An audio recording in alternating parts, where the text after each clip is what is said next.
मोहन बहुत ही मेहनती किसान था। वह अपने छोटे से खेत में तरह तरह की सब्जियां उगाता था और उन्हें बाजार में बेचकर अपना गुजारा चलाता था। सब्जी ले लो, सब्जी, ताजी ताजी सब्जी।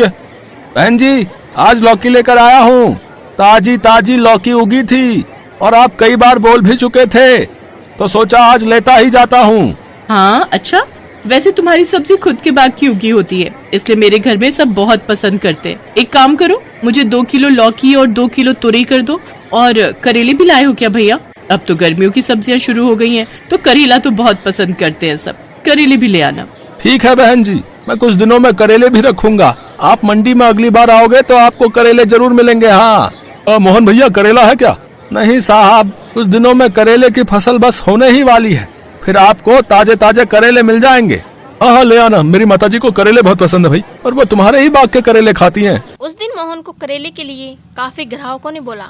उसने घर जाकर अपनी पत्नी मालती से कहा, मालती, आज मंडी में बहुत लोगों ने करेले के लिए पूछा। मैं सोच रहा हूँ इस बार गर्मियों में अच्छी बिक्री हो जाएगी। सीजन की सब्जी है और अच्छे पैसे आ गए तो इस साल गुड़िया के लिए भी कोई अच्छा लड़का देखकर उसकी शादी कर देंगे। करेले काफी बढ़िया और ताजे उगाए हैं, बस इस बार तो हमारा करेला बहुत बढ़िया दामों में बिक जाएगा। बस तुम ठीक कह रहे हो जी, तुमने बहुत सही किया कि इस बार करेला उगा दिया। बस अब तो उन रुपयों से गुड़िया की शादी कर दे तो हमारी सारी चिंताएं दूर हो जाएंगी। अरे कोई घर पर है? मोहन, अरे ओ मोहन। नमस्ते महाजन जी, कैसे हैं? आइए आइए, मैं खुद आपसे मिलने आने वाला था।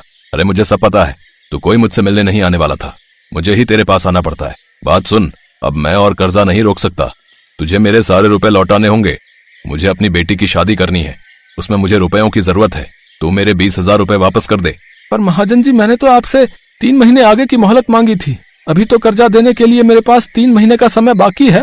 मेरे पास अभी इतने पैसे नहीं है महाजन जी, मैं इतनी जल्दी पैसों का इंतजाम कैसे करूंगा?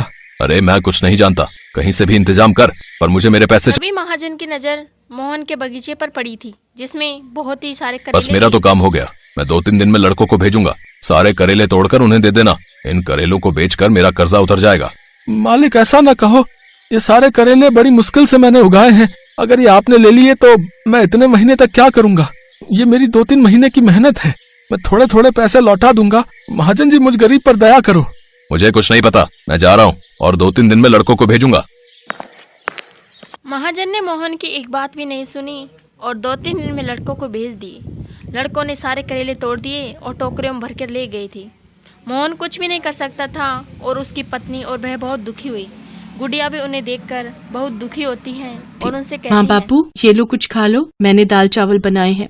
सुनो, थोड़ा कुछ खा लो ना, बिटिया ने अपने हाथों से बनाया है। हाँ खाता हूँ।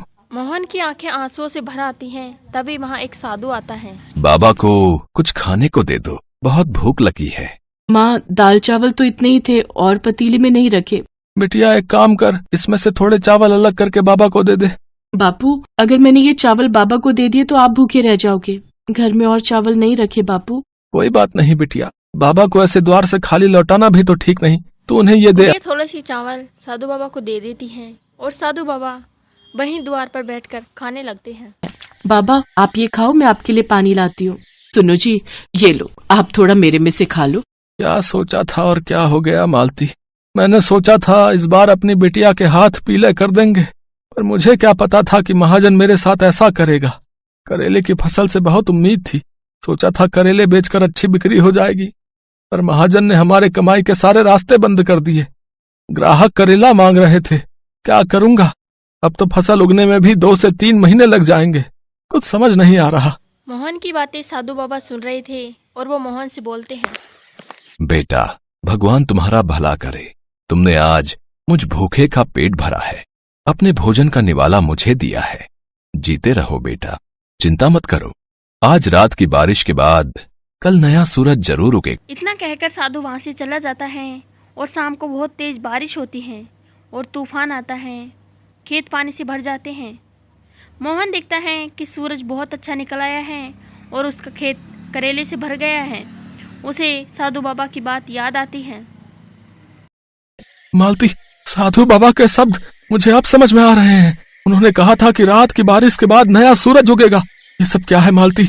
हमारा पूरा बाग करेले की फसल से भरा हुआ है हो न हो वो साधु बाबा जरूर चमत्कारी थे, तभी तो हमारे बाग में एक रात में जादुई करेले उगाए हैं। बापू, ये करेले तो बहुत अच्छे दामों में बिक जाएंगे। हाँ बिटिया, ये ताजे ताजे करेले बहुत बढ़िया दामों में बिकेंगे। सचमुच साधु बाबा हमारे लिए भगवान के भेजे हुए कोई दूत बनकर आए थे, जिन्होंने हमारी सारी चिंता दूर कर दी। मोहन ने खुशी खुशी करेले तोड़े और बाजार में बेच दिया। उस दिन मोहन को अच्छा मुनाफा हुआ और वह खुशी खुशी घर आ जाता है। कुछ दिन बीतने पर मोहन ने गुड़िया की शादी भी अच्छे घर में करा दी थी और मोहन उन सब्जियों को बाजार में बेचकर अच्छे रुपए कमाता था और अपना जीवन खुशी खुशी जीने लगा।